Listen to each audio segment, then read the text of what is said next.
واش نقير تفريغ على النفس؟ لا، نقير ماشي تفريغ على النفس، نقير مصيبه، نقير فضيحه، نقير كيأدي الطلاق.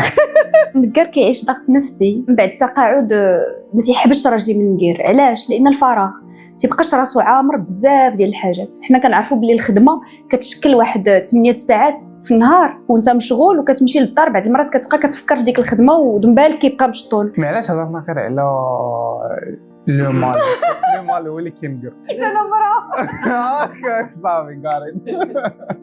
لا كاينه العيالات النكارات حتى هما كيكونوا كيعيشوا نفس الشيء كالرجال تو سامبلومون. الفراغ كيقدر يتسبب في النقير بزاف. كتفرع له راسو بالنقير ملي كيبدا يدخل على الباب وهي علاش ما درتيش، علاش ما فعلتيش، علاش ما تقضيتيش، علاش مشيتي، علاش جيتي، علاش قلتي، علاش ما قلتيش. هذا كيقدر يتسبب في مشاكل.